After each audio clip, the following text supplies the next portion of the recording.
Primeiramente, boa tarde a todas e a todos, sejam muito bem-vindos ao Febraban Tech 2025. E hoje nós temos um tema que é a tokenização de ativos. A tokenização de ativos, ela vem transformando diferentes mercados ao converter ativos do mundo real em tokens negociáveis, promovendo uma maior liquidez, transparência e acessibilidade. Eu dou alguns exemplos. No mercado imobiliário, propriedades são fracionadas, permitindo que investidores adquiram participações menores e mais acessíveis. No mercado de arte e colecionáveis, obras estão sendo tokenizadas. Peças valiosas. No agronegócio, commodities agrícolas também passam por esse processo. Investidores negociam frações de safras futuras de forma muito mais eficiente. Há limites para essa negociação e para essa tokenização avançar? Convidamos especialistas que estão na linha de frente desse mercado, tanto financeiro como outros, para compartilhar suas experiências e as suas lições aprendidas. Sem mais demora, eu gostaria de convidar ao palco para essa conversa Ariel Ernesto Scaliter, cofundador e CTO da AgroToken. Seja bem-vindo. Jaime Chataki, Senior Head de Ativos Digitais e Blockchain do Santander Brasil. E Rafael Dias Sabino, Superintendente Nacional de Arquitetura de TI da Caixa. Por favor.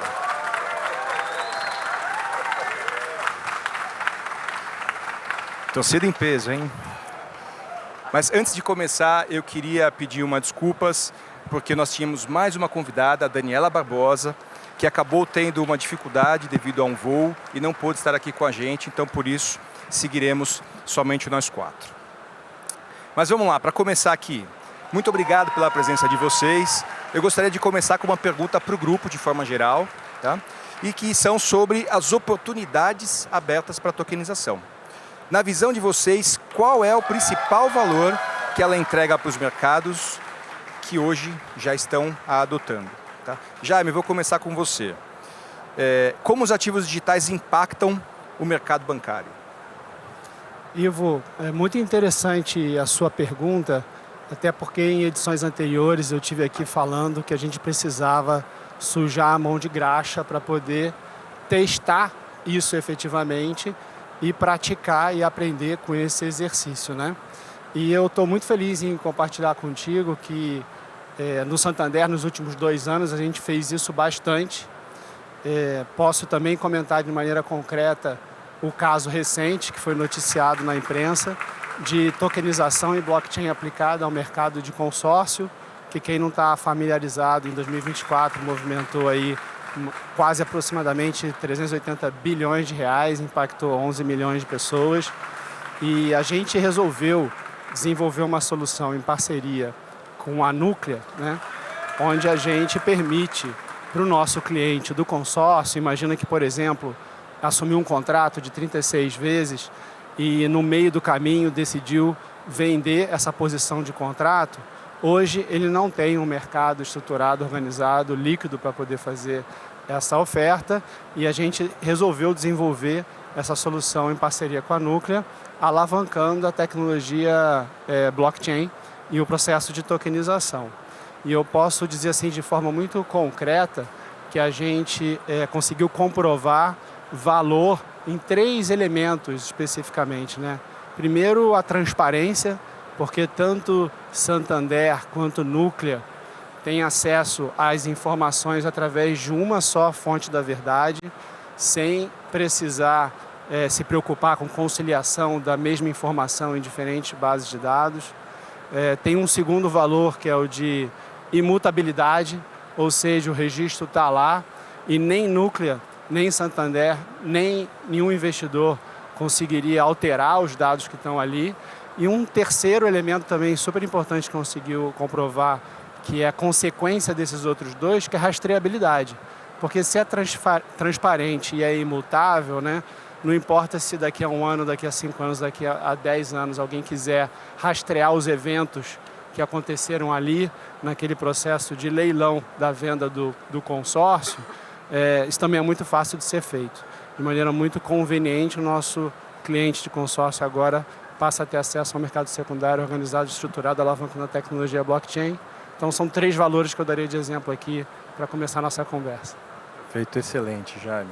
Rafael, agora com você. A entrada da blockchain e dos livros razão tem impactado positivamente na organização das equipes de TI, do mercado? Como é que você está enxergando isso? Bom, boa tarde a todos aí. Bom, a gente tem visto que já tem tido impacto, né? E isso a gente observa tanto em mercados que já são consolidados para a Caixa, como o mercado de habitação, de financiamento habitacional, que é um mercado onde a Caixa lidera, quanto abrindo novas oportunidades, como por exemplo a LCI tokenizada para abrir outras opções de fundings, né?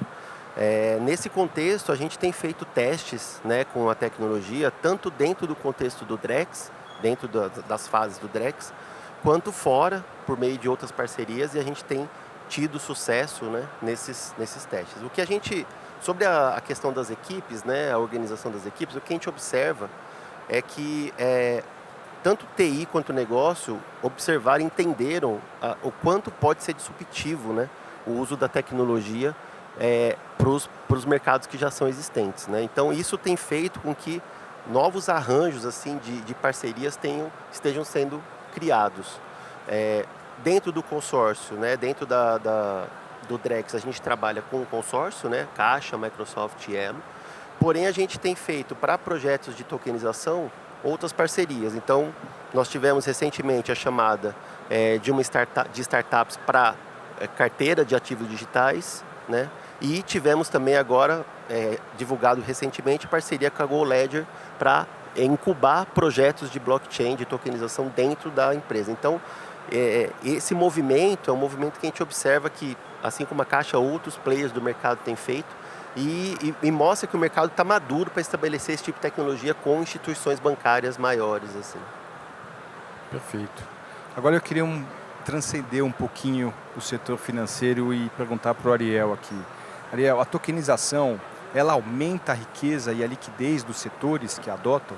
Qual é a sua opinião sobre isso? Bom, eu acho definitivamente que sim, tá bom? A liquidez depende muito do ativo que você está tokenizando também, tá bom? E dos atributos que esse ativo tem. Mas você tem ativos que são difíceis de se transformar em ativos financeiros, de se transaccionar como ativos financeiros ou de se utilizar como ativos financeiros como garantia. Vou dar um exemplo, já que estamos aqui na linha de frente. Se você quer pegar uma saca, você é agricultor, quer pegar uma saca de soja e no Starbucks comprar um frappuccino com 0,032 quilos de soja, não consigue. Lógico, não vai deixar aí a soja na mesa aí da menina. Também, se você quer ir no banco com uma saca de soja e deixar como garantia para comprar alguma coisa, também não consegue. Então, o fato de transformar ativos reais em ativos digitais, o fato de agregar atributos nesses ativos digitais criados de ativos reais que permitem transformá-los em ativos financeiros, automaticamente cria mais oportunidades de liquidez e mais oportunidades de riqueza. Então, a gente pensa blockchain como uma ferramenta de transformação entre ativos reais e ativos financeiros. A digitalização é própria da ferramenta, tá bom? Mas no meio você pode agregar muitos atributos que convertem esse ativo inicial em um ativo melhor. Então, sempre você vai querer um ativo melhor a um ativo pior. Sempre vai ter mais liquidez um ativo melhor a um ativo pior.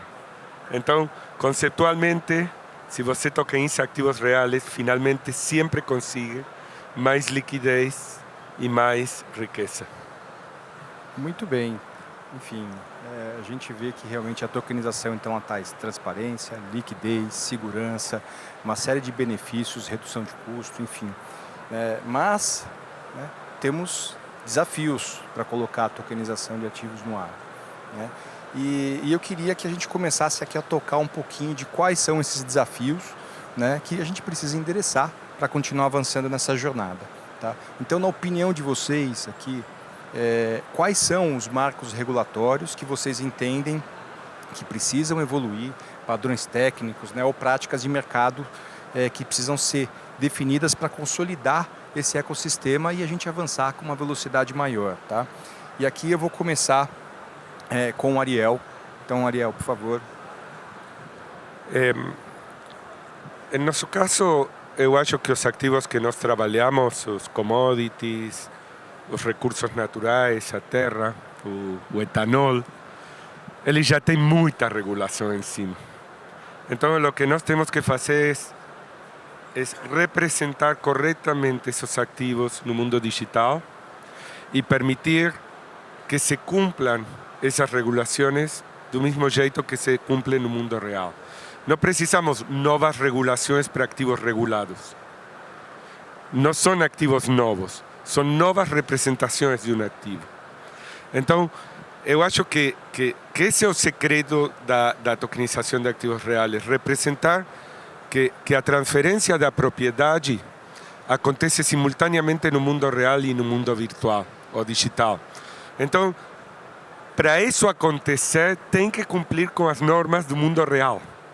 Então, no caso de ativos reais como commodities, nós só temos que representar corretamente o ativo e utilizar as normas que já existem. Logo, se você quer criar novos instrumentos financeiros que ainda não existem, essa sim é uma discussão. Mas eu acho que o primeiro que temos que saber é que já existem ativos que têm suas regulações, que já podem ser tokenizados, sem necessidade de mudar nada, só representando corretamente a propriedade e a transferência da propriedade em ambos mundos. Jaime, por favor. Eu acho que em relação ao marco regulatório, eu não posso deixar de citar as resoluções 109, 110 e 111, que o Banco Central submeteu à consulta pública recentemente, que no primeiro semestre foi alvo de debate bastante intenso na indústria e que eu acho que é fundamental essa evolução. Esperamos aí que o Banco Central, ao longo do segundo semestre, consiga digerir todas as contribuições que recebeu para colocar essas resoluções efetivamente no ar, porque elas vão estabelecer de maneira mais clara quais são os papéis e responsabilidades de cada participante aí que eventualmente vai se tornar um prestador de serviço de ativos virtuais e quais são os compromissos que ele tem que assumir, quais são as regras do jogo para aqueles que quiserem participar de um ambiente regulado e supervisionado dessa nova classe de ativos aí, né? Então, esse é um componente aí importante que a gente está muito de olho no segundo semestre, que eu acho que vai acelerar muito o desenvolvimento do setor. O segundo elemento que eu poderia colocar também é o do real tokenizado. Eu realmente acredito que ter a moeda oficial emitida pelo Banco Central, representada através de um token, pode ser utilizada como moeda de liquidação em transações em blockchain, e isso pode dar uma aceleração diferente para os projetos em blockchain, inclusive com outra ordem de grandeza do ponto de vista de escala, porque usando uma moeda oficial, eu acho que vários casos de uso vão ser estimulados. Eu não imagino um cenário onde essa seja a única forma de liquidação. Acho que vários meios de liquidação vão coexistir, já existem diversos hoje, mas o real como moeda oficial ser uma alternativa de moeda para liquidação de transações em blockchain realmente vai ser um impulsionador muito grande para o mercado. Perfeito. Concordando com isso, mas sabendo que o Drex não nasce amanhã e colocando uma pimentinha aqui, né, aqui para o Rafael. Rafael, ainda que sem o Drex, você vê oportunidade, existem desafios que a gente consegue superar ainda antes da entrada de um Drex?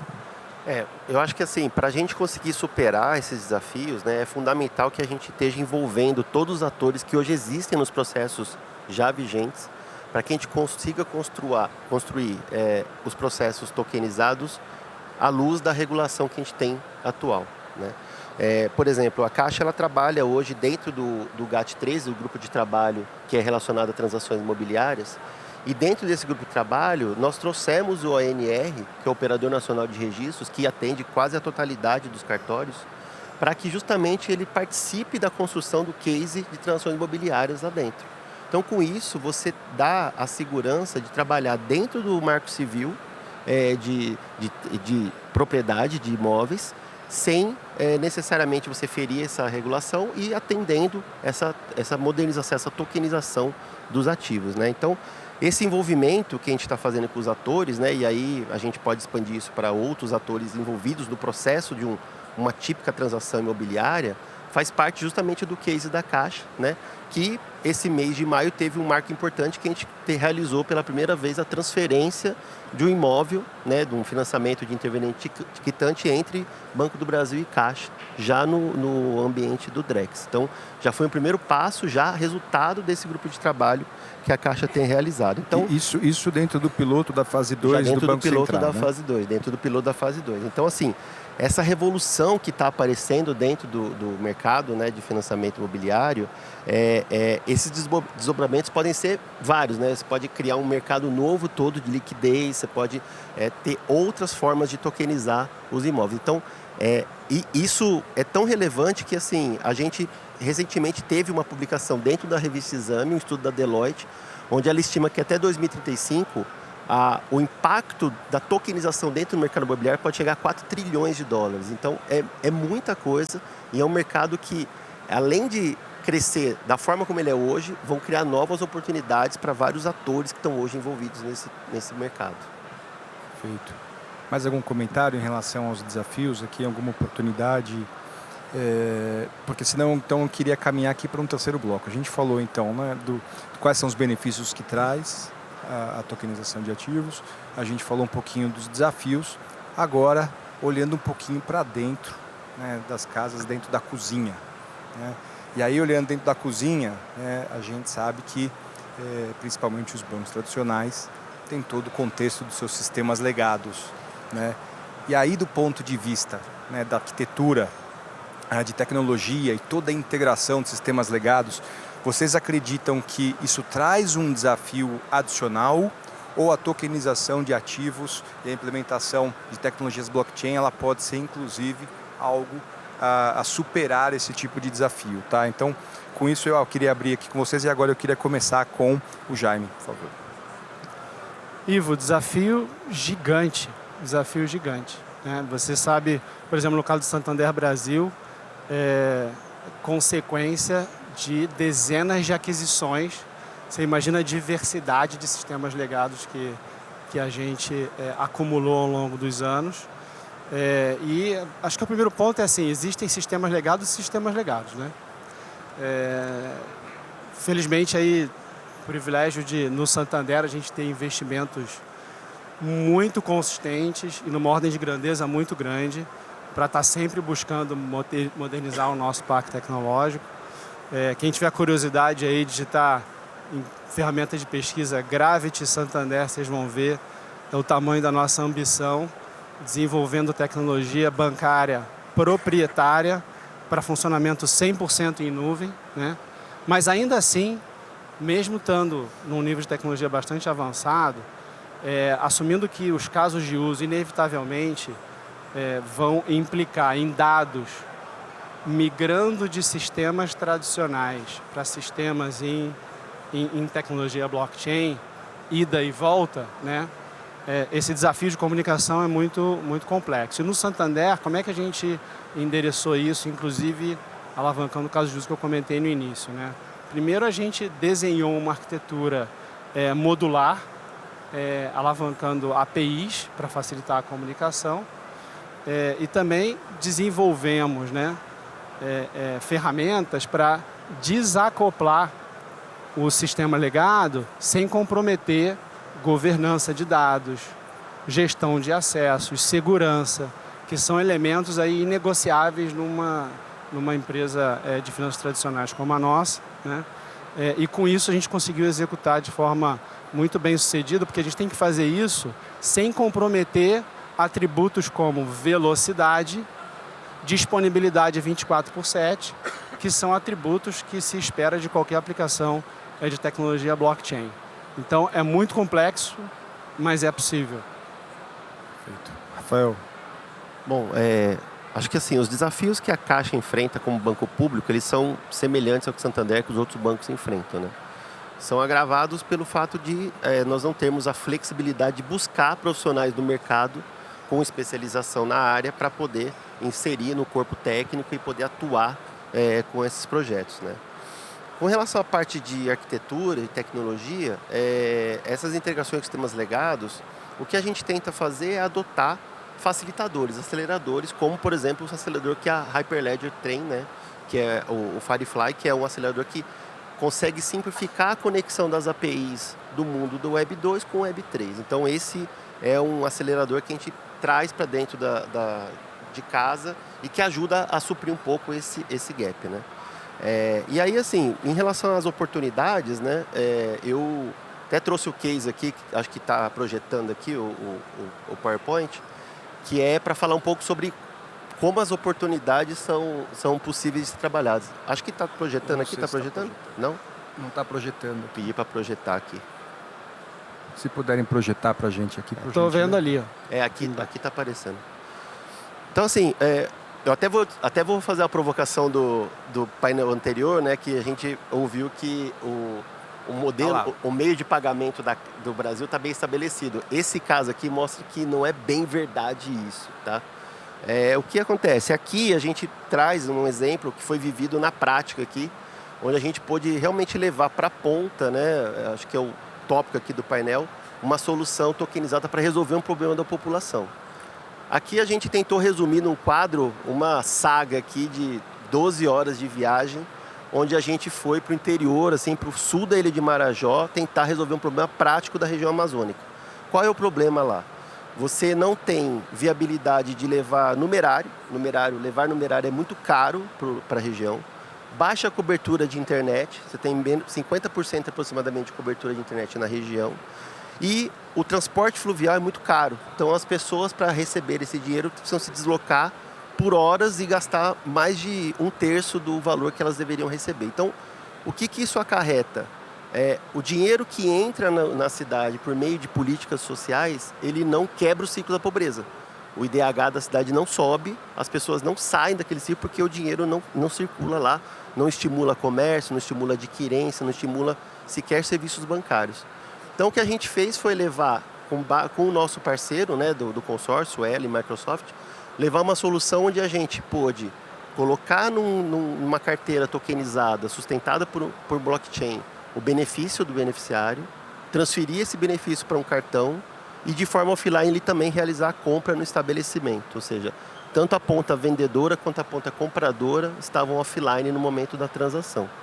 Então, esse é um caso onde a gente realmente consegue materializar o uso da tecnologia para resolver um problema real, né? Então, é um caso que a tokenização materializa. E aí, a gente até publicou na semana passada, né, meu companheiro aqui de caixa, Rafael Dias, que é superintendente da área de finanças, apresentou esse case e mostrou que nesse município, né, São Sebastião da Boa Vista, no Pará, o potencial de incremento do PIB com a adoção dessa tecnologia pode chegar a 220% do PIB da cidade. Então, isso é realmente um caso prático. Então, isso, por exemplo, resolve um problema de circulação de meio de pagamento, complementa o uso do meio de pagamento dentro da cidade, dentro do nosso país. Muito bom, Rafael. Primeiro, parabenizar a Caixa aqui por esse avanço e por essa busca de avanços tecnológicos, mas ao mesmo tempo com alto impacto social. Então, parabéns à Caixa pela iniciativa e espero que vocês consigam realmente ter muito sucesso nela. Mas, saindo um pouquinho desse mundo interno de tecnologia aqui, migrando para o seu mundo, Ariel, a AgroToken ela se dedica a tokenizar o agronegócio, né, que é uma das principais verticais do nosso país. Vocês têm aqui já umas centenas de empresas, né, milhares de produtores trabalhando com vocês, não só do Brasil, mas também de outros países utilizando essa tokenização na sua produção. Então, ou seja, experiência nesse setor não falta, né? Como é que tem sido a aceitação deste produto tecnológico quando a gente fala principalmente do ambiente rural, né? A gente pensa no ambiente rural, a gente pensa em pessoas desconectadas, mas não, a gente está vendo um avanço em cima disso. Como que tem sido esse avanço? Como tem sido a confiança desse produtor na tokenização? E como é que vocês garantem a confiança nesse ecossistema? Bom, como ha sido difícil, tá bom? Foram 4 anos bem movimentados, com bons resultados, mas bem movimentados. Nós erramos muito, tá bom? Quando nós começamos 4 anos atrás, com a ideia de tokenizar o agro, a ideia era bem simples. O produtor hoje já utiliza o grão como moeda. Ele aluga a fazenda em sacas por hectares, ele vai e faz barter e compra o trator com sacas. Ou seja, a lógica era óbvia. O grão é moeda. O token representa o grão. Todo mundo vai utilizar. Não aconteceu. Por quê? Porque nós entendimos que tínhamos que dar um passo atrás, primeiro. Tá bom? Porque não existiam documentos normalizados que demonstravam a propriedade. Porque não estavam digitalizados os contratos de compra e venda. Porque existiam processos que eram manuais. Então, nós dimos um passo para trás e começamos a trabalhar no B2F, Business to Farmer, nós fizemos B2B2F, Business to Farmer. Fomos falar com os bancos, fomos falar com as revendas, fomos falar com os provedores de insumos, com os que geram tratores e perguntamos qual é o problema que tem hoje. Como a gente ajuda a resolver? E aí fizemos o clique. Entendimos que nós tínhamos que começar ainda mais atrás. Que o grão moeda vai acontecer, mas vamos começar tokenizando garantias. Vamos começar fazendo barter. Vamos começar fazendo o mesmo que eles fazem hoje, mas de um jeito melhor. Porque no final do dia, o produtor precisa crédito. Tudo que facilite crédito para ele é bom. E aí a gente desenvolveu uma metodologia, também estendimos essa metodologia para energia, para a terra, já não fazemos só agro, sino também outras indústrias. E esse último ano, só para ter uma dimensão dos volumes, nós já tokenizamos mais de 500 milhões de dólares, são uns 3 bilhões de reais. Em operações do dia a dia, e não é nada. 40% do PBI é agro, não é nada, é pouco. Mas é uma experiência grande. Agora na Argentina, só para dar outro exemplo diferente, ganhamos um contrato muito grande com o YPF, que é o Petrobras de lá, para criar um mercado secundário de quilowatts-horas de energia sustentável. Para que você, que é uma pequena empresa, possa comprar e possa revender a energia que não utiliza. Para que pueda compensar a energia com o distribuidor. Cria novas oportunidades, porque o cara que tem uma empresa industrial pequena, 80% do que ele gasta é salário e energia. Mas ele não pode poupar em energia hoje. Como você resolve o problema que o cara possa poupar em energia e, se sobra, possa vender? Então, o que eu acho incrível da tokenização, e já nestes 10 anos que estou no mercado, é que você resolve problemas simples. Tem que usar a lógica simples. O produtor aluga com sacas por hectare, faz simples para ele pagar o aluguel. A pequena e mediana empresa gasta 50% em energia, faz simples para ele comprar e vender energia. Então, não adianta pensar blockchain, inventar um problema e resolver. Vamos detectar os problemas que existem e ver onde utilizar blockchain para esses problemas. É a inversa. Então, essa foi nossa experiência. Esse ano temos uma expectativa muito grande. 90% do nosso negócio está no Brasil, porque, lógico, é o país número 1 do mundo em tokenização de ativos. E temos a expectativa de seguir resolvendo problemas mas problemas simples, tá bom? Você não vai escutar de nós, criamos uma solução muito... Tudo parece simples. Vai e pague o aluguel com soja, vai e compra um frappuccino com milho, vai e para que possa poupar o taxista com etanol. É isso. Para nós, esse é o conceito de tokenização. E desde o ponto de vista técnico, acho que aqui tem muitas opções. Nós também participamos no Drex, junto com Visa e XP. Um caso simples, um produtor que quer deixar soja em garantia para pedir um crédito. Só isso. Bom, pessoal, agora é a parte que eu torno o nosso debate mais emocionante. Como a gente tem uma convidada a menos aqui, é a hora que a gente começa a trazer um pouco do contexto mais amplo e provocativo aqui para cumprir a nossa agenda sem a nossa quarta convidada.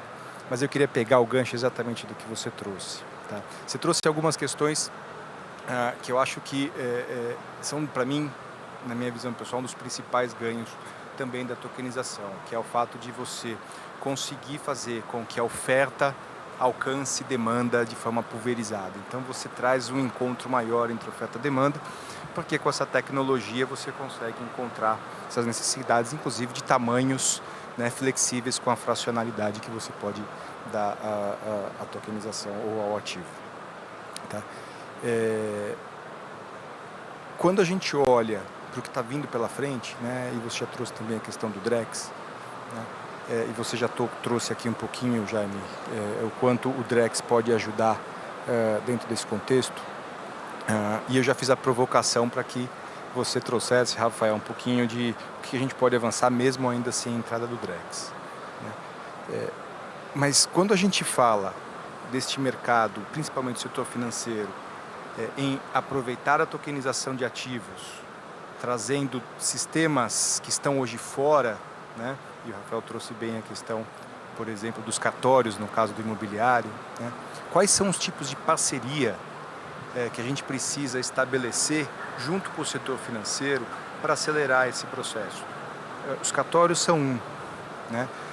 E aqui a gente vê muitas vezes uma dinâmica de vai ser bom ou vai ser ruim para os cartórios, mas acho que dá para você aproveitar todo esse serviço utilizando a tecnologia blockchain. Então eu queria trazer essa provocação de que, o que são as parcerias que a gente pode fazer para trazer novos serviços de tokenização, né, com quais setores, né, e quais são os benefícios que esses setores também podem trazer. Para mim fica muito claro dentro do exemplo que o Ariel trouxe aqui, sobre o produtor. Tá? Então aqui eu queria começar com o Rafael.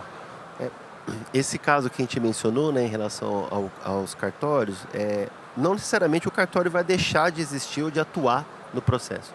Mas o mais importante é o seguinte, para o usuário final, para o cliente, não haverá mais atrito. Porque ele não vai precisar se deslocar até o cartório para resolver a vida dele. A vida dele será resolvida por meio de um smart contract. Então, quando a gente discute isso lá dentro do grupo, isso fica muito claro e assim, e é uma preocupação inclusive do ANR, o quê? Quando a gente trouxe os cartórios, a gente trouxe justamente com essa visão. Cara, eu não estou matando o seu negócio. Eu estou, na verdade, te integrando para uma tecnologia que vai acontecer. Então, ou você se integra e agrega valor para ela, ou aí sim você corre o risco de ser deixado de lado. Então, a mesma discussão que a gente tem feito com o cartório, a gente já tem feito com secretarias para integrar as prefeituras. Então, a ideia é que os tributos das transações imobiliárias também ocorram de forma integrada dentro do blockchain. Então, acho que o ponto principal é esse, né? Todo ator que enxergar que no processo que ele participa, ele consegue agregar valor para dentro de um smart contract, para dentro de um processo que o cliente vai se beneficiar, ou seja, o usuário final vai enxergar valor. Então, a gente sempre discute muito sobre as coisas ficarem transparentes para o usuário, né? Tudo aquilo que fica transparente para ele tá bom, porque não está gerando atrito na experiência dele. Então, eu acho que esse é o ponto. Toda parceria que a gente estabelecer enxergar valor e ficar o mais transparente possível para o usuário, ela vai continuar existindo e vai agregar para dentro do ecossistema de contratos, de tokenização que a gente está fazendo. Jaime, o Santander tem uma presença extensa no setor automotivo, por exemplo, né? Sim. Então, departamentos de trânsito, etc. Sim. O que você acha?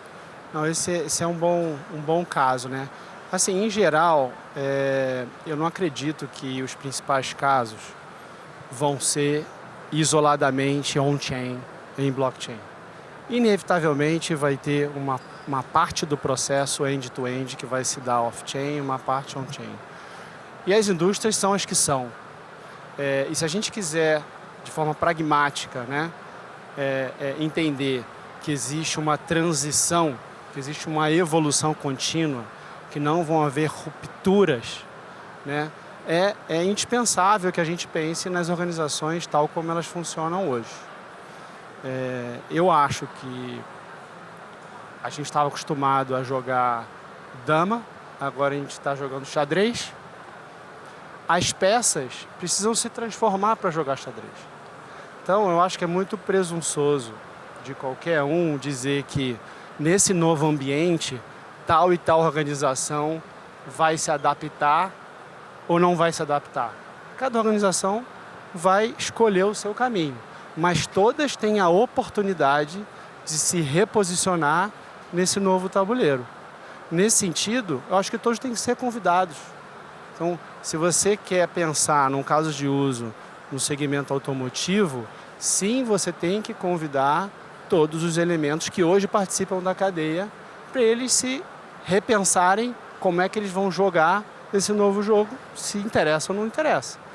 No caso de automóvel, no caso do Drex, que a gente está participando, é assim. No caso de debênture, a gente está trabalhando com a B3, sim, por que não? Né? Também foi convidado a participar e deixa que cada instituição decida que rumo vai tomar nessa nova realidade. Fato é que o papel que elas vão exercer não serão os mesmos que ela exerce hoje, porque a dinâmica desse mercado é muito diferente. O próprio Santander não vai exercer exatamente o mesmo papel on-chain que exercia off-chain. E aí, acho que o tempo vai dizer, cada organização tem a sua capacidade de se transformar. O Santander tem 150 anos, já se transformou N vezes, já passou por 2 guerras mundiais, né? E está aí diante de mais um desafio, que é só mais um na história dele.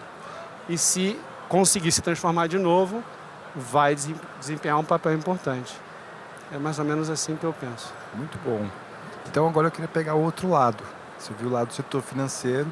Agora eu queria ouvir você, que também está próximo do lado do produtor, está próximo do lado de fora. O que falta, ou quais são os desafios, ou o que o setor financeiro deveria estar mais atento ou mais próximo, ou o que você acha que a gente poderia avançar para ajudá-los nesse caminho? Eu acho que eles podem me ajudar mais do que eu a eles, mas tudo bem. Mas, não, posso utilizar um exemplo que não tem nada a ver com o agro, só para exemplificar? Claro, por favor. Vou utilizar o exemplo do turismo, tá bom? Vou explicar assim, fatiado. Quando chegou a internet, eu já tenho 53 anos, então já se vê aqui.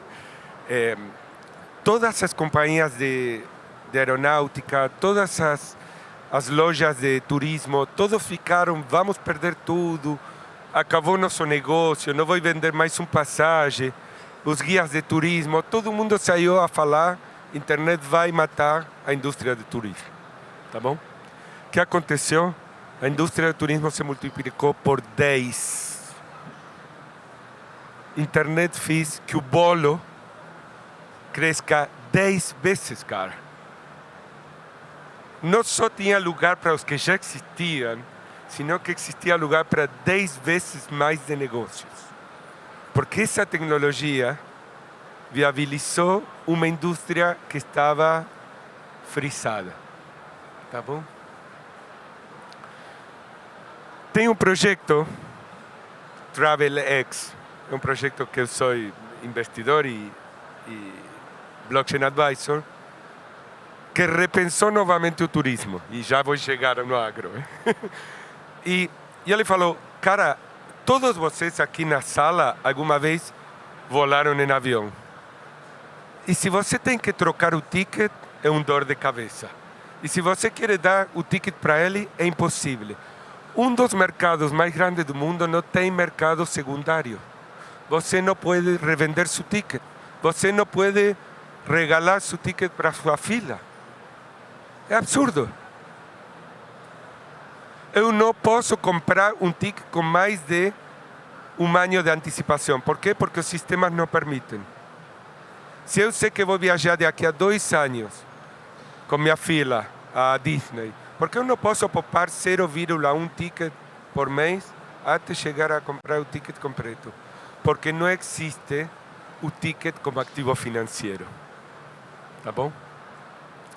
Então, imagine os miles de novos negócios que as entidades financeiras podem fazer se nós transformamos todos os ativos reais do mundo em ativos financeiros.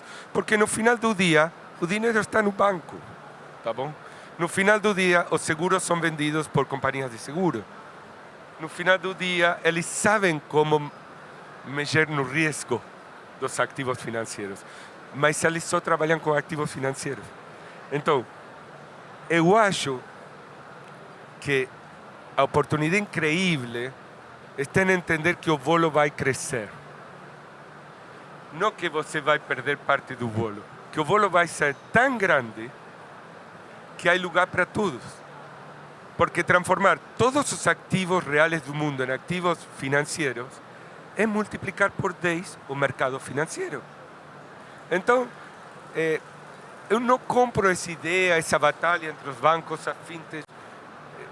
Não. Temos que trabalhar juntos. Temos que trabalhar juntos. A mãe com filho que pode comprar 0,01 passagem por mês para invitar a filha quando cumpra 15 anos para ir para Miami, tem a plata no Banco Santander. Então, ela tem que poder transacionar. Estou achando que a AgroToken vai diversificar já já. Just Token. Não é só AgroToken, sim. Agora já estamos trabalhando com vários. Sim. Muito bom.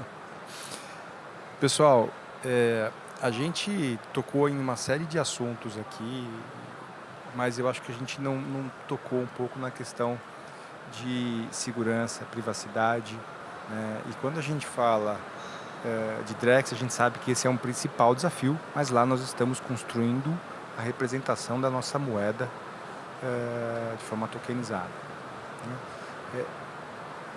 Olhando aqui para os sistemas que podem ser criados, estão sendo criados, estão sendo testados e pilotados fora o Drex, vocês acham que a tecnologia já nos dá esse conforto? Né? Uma vez que nós estamos falando realmente de uma moeda, estamos falando de mercados específicos, como é que vocês enxergam? Há pontos a avançar ou nós já temos todas as ferramentas tecnológicas para garantir essa segurança e essa privacidade para explorar ainda mais o mundo da tokenização de ativos? Bom, eu vejo que hoje as ferramentas que nós temos já nos permitem dar esse tipo de segurança para uso. E acho que o que cabe aqui é a gente sempre ter a visão de que os participantes, né, da transação que a gente está tokenizando, ou do ativo que a gente está tokenizando, como a gente falou aqui, é um novo mercado, né? Então, essa nova realidade de entendimento e de disseminação da informação é natural da tecnologia que a gente está utilizando. Então, assim, a gente sabe que o desafio do Drex ele é diferente, porque ele tenta reproduzir ali uma realidade que hoje, nas transações bancárias, acontece muito, né? Que uma terceira parte não conhece a transação que está sendo realizada entre um e outro. E isso meio que conflita até com o princípio, né, de você usar uma blockchain para ter a informação disponível para todos. Então, esse talvez seja o ponto que está mais criando desafios ali para a gente poder criar essa camada de segurança.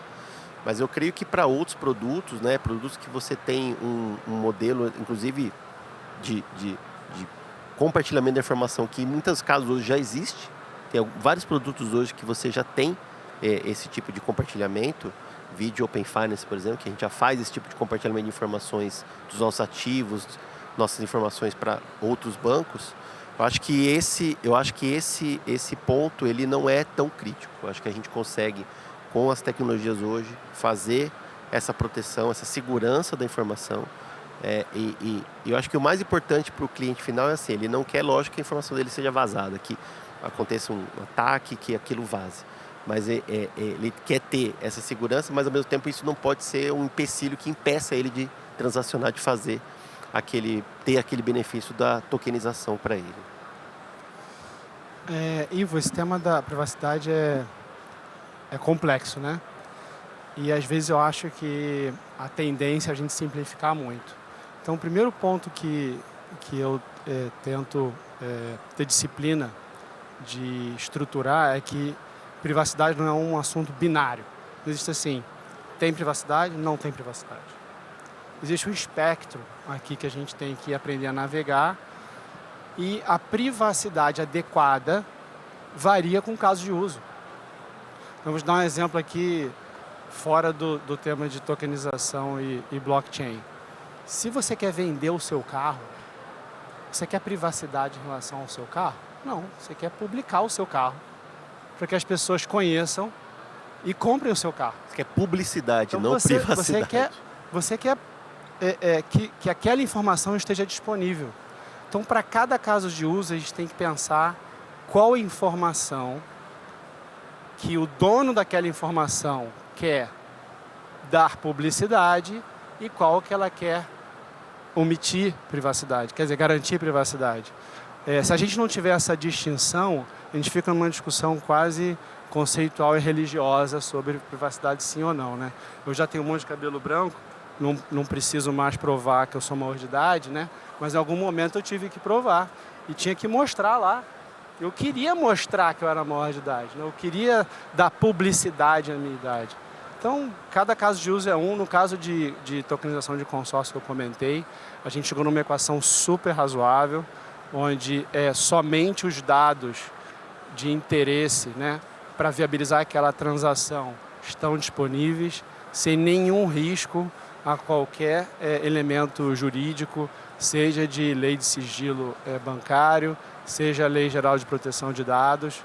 Então, vamos pensar com calma, cada caso de uso tem a sua realidade e a privacidade precisa ser tratada, na minha visão, com pragmatismo e sobriedade para cada caso de uso. Bom, coincido, adorei o exemplo do carro, não tinha pensado. De novo, temos problemas anteriores ainda. Se você vai na Caixa, vai no Santander, no Itaú, no Banco do Brasil, cada um está testeando e definindo sua própria blockchain, tá bom? Não tem um estándar internacional que todos os bancos do mundo vão utilizar, não sei, Ethereum, ou Polygon, ou Algorand, o que seja. Cada solução vai depender também do tipo de rede que você vai utilizar, tá bom? Então, eu acho que como todo na vida da tecnologia, as soluções vão vir de abaixo para cima, não de cima para baixo, tá bom? Então, na indústria de agro, as grandes traders, em algum momento vão acordar, porque elas já compartilham informação. Bom, vamos adotar esse estándar. Logo, nos carros, eles vão adotar e vai criando estándares. Uma vez que você vai ter os estándares, vai ter interoperabilidade. E vai poder criar um skin, uma cobertura. Não sei como se fala skin em português. Pele. Uma pele que permita identificar esses ativos que vão de uma instituição para outra sem descobrir o que está dentro. Mas para isso, todas essas instituições que interagem têm que utilizar uma tecnologia similar. Porque senão você como vai criando essa interoperabilidade entre elas. Então, é lógico, o Banco Itaú não vai querer que o Banco Santander saiba o que está fazendo o cliente deles etc. Então, eu acho que temos que dar um pouco mais de tempo, tem muitas soluções para fazer até resolver isso. E para mim, que sou mais prático, mesmo sendo engenheiro, é uma solução que vai aparecer de abaixo para cima, não? Que um dia você vai estar na indústria automotriz e todo mundo vai achar que é normal trabalhar de um jeito, compartilhar os tokens de um jeito, mas isso é uma evolução. Se você quer ir de cima para baixo e falar, todos vão ter que utilizar essa tecnologia com essa segurança, exceto o Banco Central, lógico, não? No caso do Drex, é óbvio, porque é a instituição máxima que regula. Mas no mundo real, que tem um mundo muito grande, onde a gente pode fazer muitas coisas, acho que vai ser um movimento diferente. Muito bom. Acho que excelente reflexão. Feliz por ter feito essas perguntas adicionais aqui. Aprendi um pouco mais e espero que todos também aqui tenham conseguido absorver o que a gente vê de tendências. É muito interessante a gente pensar e ver pensamentos. A gente fala muito de privacidade, você colocou uma palavra oposta, publicidade, que realmente é um caminho que pode, ou uma dor que pode trazer essa solução, né, pela dor e não pelo problema. Há um tempo atrás a gente falava que o Drex acabava sendo uma solução em busca de um problema, né? E eu acho que aqui realmente a gente tem uma série de exemplos e verticais que têm dores, têm problemas claros, nos quais a gente pode galgar soluções e padrões para que a indústria comece a trabalhar nesse tipo de conectividade e de redes blockchain. Muito bem, a gente está agora sim chegando no final do nosso painel. E aí, já aproveitando para que vocês também, em suas respostas, já tragam as suas considerações finais, eu queria trazer um pouco mais sobre a questão da promessa de liquidez e inclusão, né? Porque se o fato de a gente conseguir fracionar pode democratizar uma série de soluções e produtos hoje, consequentemente, esperamos que isso traga uma inclusão, né, financeira, né? Mas que isso depende também de um movimento coletivo, colaborativo, né, e capacitação tecnológica, e educação financeira para que também a população, de forma geral, consiga trazer os benefícios da tokenização para os seus bolsos. Tá? Então, como é que vocês enxergam este movimento? Como é que a gente pode acelerar esse processo de evolução e de educação financeira para que a gente realmente aproveite o máximo o que essa tecnologia nos traz? Tá? E aqui eu queria começar com o Ariel, por favor. Bom, você falou a palavra-chave, educação, educação, educação. Mas tem que educar em todos os ambientes. Tem que educar a quem está dentro do mercado financeiro, a quem está no agro, a quem está na escola com as crianças. Eu acho que o fato de ser digital simplifica muito. Não ajuda muito quando saem as notícias muito ruins do mundo cripto, que não tem nada a ver com nossa indústria. Tem tudo a ver, mas nada a ver com nosso trabalho. Então, eu acho que dividir bem, explicar bem qual é a diferença entre a cripto especulativa e o blockchain como ferramenta vai ajudar também a que muita gente perda o medo de interagir com essa tecnologia. Eu acho que esse seria um ponto e resolvendo problemas a gente vai utilizar, porque no final do dia, quienes mais problemas têm são os que menos têm. Então, de fato, esse é o trabalho nosso.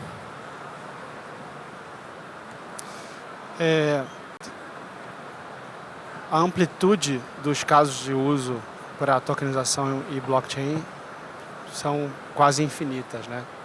Então, certamente, alguns casos de uso podem auxiliar, né, no desafio da inclusão.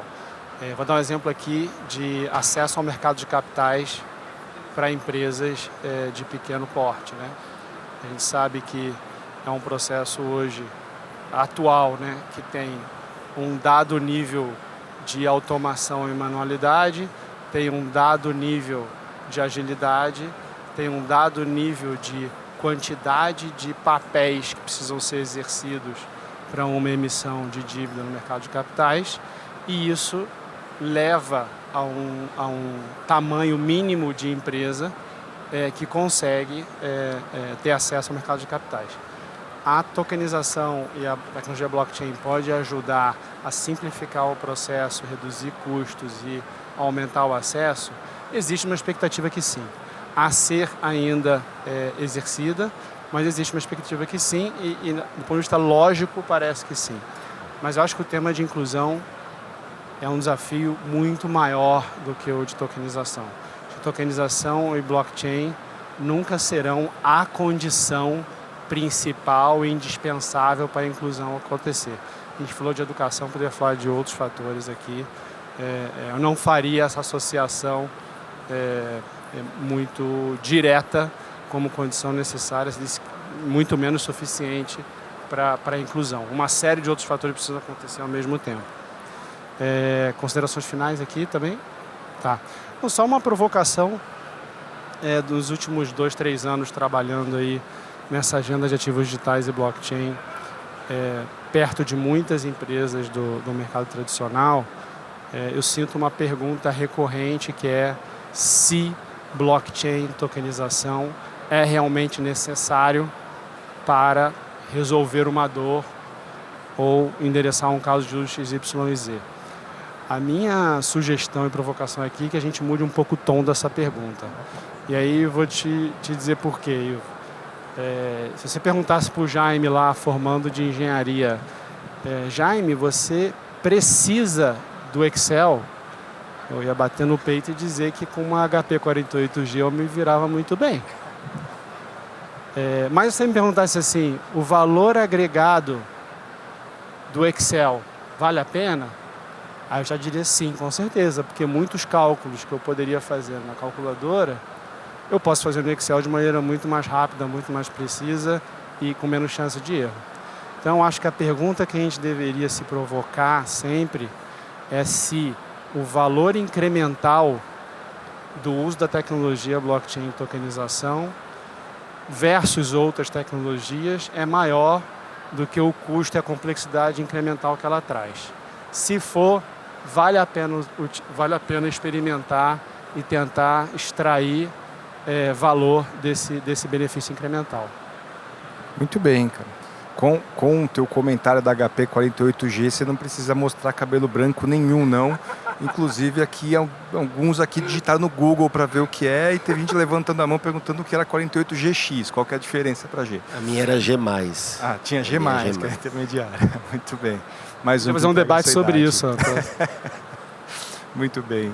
Rafael, com você. Bom, assim, eu acho que complementando, juntando aqui, né, o Ariel e já me falaram, o segredo, né, e a gente observou isso em loco, lá na região amazônica, toda vez que um ativo tokenizado endereçar uma dor do usuário, ele vai ter valor, ele vai enxergar valor. Assim como a gente vivia sem Pix há 4 anos atrás, 5 anos atrás, a gente vivia sem Pix. A adoção da tecnologia, ela passou por primeiro, a população entender que tinha benefício em usar aquilo e jornadas de uso simples e seguras. Se o Pix tivesse sido uma jornada complexa ou com baixa segurança, não teria tido a cobertura que ele tem hoje. Então, qualquer case que for trazido para ser trabalhado, ele vai ter que ter esse pilar, esse olhar do cliente enxergar valor, simplicidade, segurança na jornada dele. Tá? Então, assim, quando a gente fala aqui do que a gente, né, um pouco da que a gente falou, você simplificar, por exemplo, uma jornada de aquisição imobiliária, muita gente não pega o imóvel porque é complexo, ele acha difícil se deslocar tudo, então é difícil isso, entender essa dinâmica. Ou você evitar que alguém navegue 10 horas no rio para poder ir buscar um dinheiro que é dela, que é dessa pessoa, isso realmente muda o jogo. Então aí você consegue trazer inclusão financeira, você consegue mudar, trazer valor para a sociedade, fazer essas pessoas se incluírem digitalmente e enxergarem que a tecnologia está realmente mudando a vida delas. Então, basicamente é isso. Acho que toda vez que a gente entregar valor para a população, eles vão entender que aquilo é real e que vale a pena investir. Perfeito. Saio desse debate otimista, mas sabendo que a gente está só no começo, ainda temos alguns desafios técnicos, operacionais, enfim, a avançar, mas também com a perspectiva de que há dores que essa solução consegue superar e por haver essas dores, essa tecnologia vai continuar seguindo e avançando a nosso favor. Então, com isso, eu queria agradecer a todos aqui, e em nome da Febraban, agradecer Ariel, Jaime, Rafael, agradecer a todos que estão aqui presencialmente e virtualmente nos assistindo e desejar que vocês continuem tendo próximos painéis aqui e um evento incrível pela frente pelos próximos 2 dias. Obrigado, pessoal. Obrigado. Obrigado.